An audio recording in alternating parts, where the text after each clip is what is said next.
இந்த விஷயத்த வேற மாதிரி டீல் பண்ணிருக்கலாமோன்னு தோணுது. இல்ல செவந்தி, நீங்க செஞ்சதுலலாம் எந்த தப்பும் இல்ல. சத்ரபதி சார் செஞ்சதுலயும் எந்த தப்பும் இல்ல.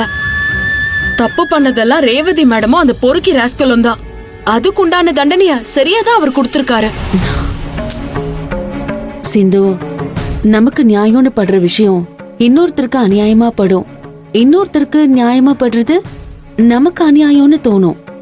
ரெண்டும் தப்பு இல்ல. அது அவங்க பக்கத்து நியாயத்தை பொறுத்து இருக்கு.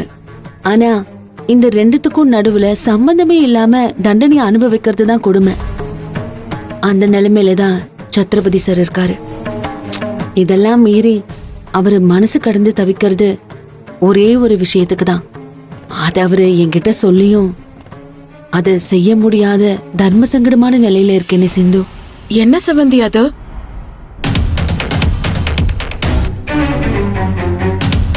அவரு தன் மனைவியும் மகனும் தான் கூட இல்லைங்கிறத கூட இப்ப பெருசா நினைக்கல. தான் குடும்ப வாரிசு வளர்ற தான் மருமக தான் கூட இருக்கணும். அவளுக்கு பொறுக்க போற தான் பேர பிள்ளையோட தானும் சேர்ந்து அந்த வீட்டுல ஓடி ஆடி விளையாடணும். அப்படி நடந்தா என் மனக்கவலையெல்லாம் போயிடும்னு ஆதங்கப்படுறாரு.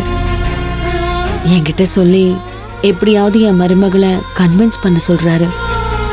நான் முடியாதுன்னு சொல்லிட்டு வந்துட்டேன் சிந்து.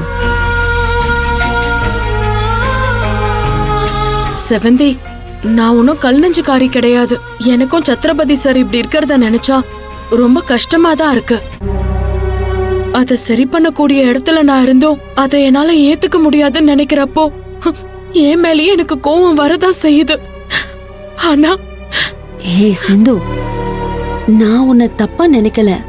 உன் சைட்ல இருந்து பார்த்தா நீ பேசுறது 100% கரெக்ட் தான். ஆனா சத்ரபதி சார் தான் எத்தனை நாளைக்கு தான் இப்படி தன்னந்தனியா நடந்ததையே நினைச்சு கஷ்டப்பட்டுக்கிட்டே இருக்க போறாரோ தெரியல. உங்க வருத்தம் எனக்கு புரியுது செவந்தி. பொதுவா எல்லா பொண்ணுங்களுமே எதிர்பார்க்கறது நாம நல்ல பையனா மனசுக்கு பிடிச்சவனா பார்த்து கட்டிக்கணும். புகுந்த வீட்டுல மாமனார் மாமியார் நம்மள அன்பா பாத்துக்கணும். நமக்கு எந்த குறையும் இல்லாத வாழ்க்கை அமையணும்னு தான். ஆனா 80% பொண்ணுங்களுக்கு அப்படி ஒரு வாழ்க்கை அமையறது இல்ல. ஆனா நான் சத்ரபதி சார் வீட்டுக்கு மருமகளா போனா காலத்துக்கும் எந்த குறையும் இல்லாம மனசு நிறைவா சந்தோஷமா வாழலாம். அவர் என்ன மக மாதிரி எந்த குறையும் இல்லாம பாத்து பாருங்கறதுல எனக்கு சந்தேகமே இல்ல. ஆனா அப்படி நான் போனா ஏதாவது ஒரு காரணம் சொல்லி அந்த பொறுக்கி கௌதம் திரும்பவும் அந்த வீட்டுக்குள்ள வந்துருவான். அவனை பார்த்தாலே என் மொத்த ரத்தமும் கொப்பளிச்சு அவனை கொன்னு புதைக்கணும்னு தோணுது. ஏன்னா அவனால ஏற்பட்ட காயம் கொஞ்சம் கூட ஆறாம அப்படியேதான் இருக்கு. அதனாலதான் நான் போக மாட்டேங்கிறேன்.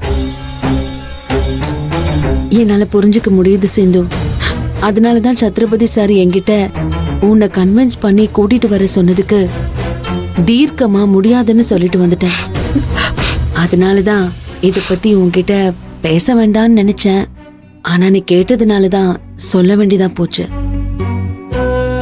காலம் எல்லாத்தையும் தானா சரி பண்ணுன்னு சொல்லுவாங்க. அது வரைக்கும் உடைஞ்சு போறதை விட கடந்து போறதுதான் நல்லது. ஆமா செவந்தி, இதுவும் கடந்து போகுங்கிற மாதிரி எல்லா பிரச்சனையும் ஒரு நாள் சரியாகும். அது மாதிரி சத்ரபதி சாரோட மன கஷ்டமும் ஒரு நாள் சரியாகும்.